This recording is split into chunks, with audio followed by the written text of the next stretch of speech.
Welcome everybody to this March Madness preview show on the Grueling True Sports Network. I'm your host, Mike Goodpaster. Today we're going to look at the Elite Eight matchup. It's the late game Saturday night. It's the Alabama Crimson Tide will play the Duke Blue Devils, the number 1 versus the number 2 seed. Duke is favored by 6.5 points, which should be the game of the tournament. These are two high-scoring basketball teams. And last night, if you watched Alabama BYU, Alabama turned the ball over a bunch early. They kept BYU in the game for most of the first half, and then they were unconscious. Mark Sears was unreal from three-point range. Actually, the entire team was. If they continue to shoot like that, nobody's going to beat them. But we also know nobody can shoot like that all the time. If you watched Duke last night, they completely dominated Arizona. Now, Arizona made a run at the end and made the score 193, but the game didn't feel that close.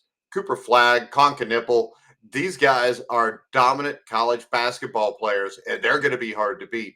These might be the two best teams left. Now, the tournament's kind of, for lack of a better term, sucked early on. A lot of blowouts. We had blowouts last night. We did have a great Texas Tech Arkansas game, but I think the first week, could lead to an Elite Eight, the likes we've never seen. All number 1 seeds are there. 3 out of the 4 number 2 seeds are there. And Alabama Duke promises to be an absolutely amazing basketball game. Now, when you look at Alabama and how they can win, now this is said as a positive. Alabama's shameless. They're unafraid. They will do anything. They don't care if they screw up, and it'll come down to how well they shoot the ball. And it doesn't matter if there are 13 ugly turnovers like against BYU with too many points coming off them early on.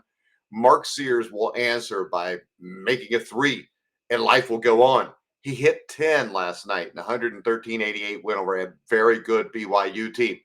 The better way to put it with Bama is that it's like the defensive back with a short memory. Get beat for one play, forget it. Next play, make a play, and move on.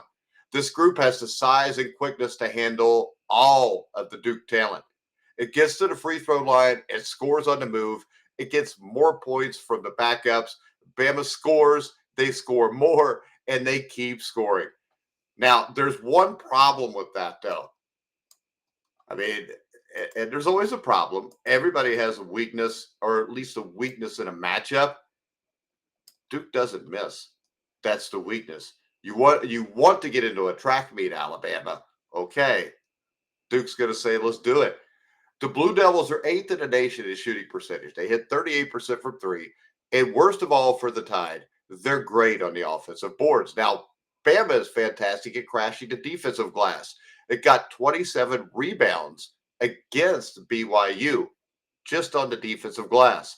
But Duke will win its share of battles to get a few second chance points. There might have been a blip in the second half against Arizona when Duke allowed a run, but not much drama in last night's win.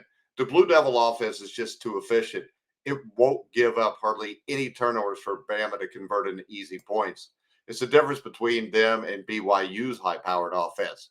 The Blue Devils' defense is 4th in the nation, allowing teams to hit just 38% from the field. So these are two high-powered offenses, but Duke is also a high-powered defense. Now, maybe I've built this up a little bit too much, but I'm going to build it up even more because, guys, this is the kind of game you live to see as a college basketball fan. All right? In the 1990 tournament, there was a final score between Michigan and Loyola Marymount at 148 to 115. Duke and Alabama could possibly push this 263 total, but I don't think they will. I think this is a game that's going to be played in the 90s. I think both teams are athletically and defensively good enough. You're not going to see a game resembling an NBA game. But in the Alabama versus BYU preview, the thought was that both teams could score in bunches, but the Tide is better at cranking up the scoring than the Cougars. Duke has more variety, size, and talent to be just a wee bit better than Bama offensively, and they're a whole lot better defensively. Now, my issue with betting this game is the point spread. 6.5 points is a ton of points. And even against a great Duke team, I don't think I'm giving 6.5 points. So if I'm going to bet this game, I'm either going to put a big bet, $500, on Duke to win straight up so I get a decent payoff. Or I'm going to bet Alabama plus the 6.5. On this point spread, my best bet is to take Bama plus 6.5. But I think Duke wins this game. I think Duke wins this game 98-93. I think it'll be an absolute shootout. I think the difference in this game is going to be Duke is better than Alabama defensively. And Cooper Flagg, Mark Sears is a great player, but Cooper Flagg will be the best player on the court. All right, guys, if you want to bet this game, go to BetMGM, our top-rated sportsbook for betting on college basketball. You can click on the link in the description down below if you're watching on YouTube. While you're doing that, if you're on YouTube, make sure you like, subscribe, hit the bell notification, and then check me out on X. Follow me there, @GruelingTruth. Check out thegruelingtruth.com for all your betting needs, your sports history needs, the best top 10 list you'll find. But for now, I'm Mike Goodpaster. You've been watching and listening to The Grueling Truth, where the legends speak.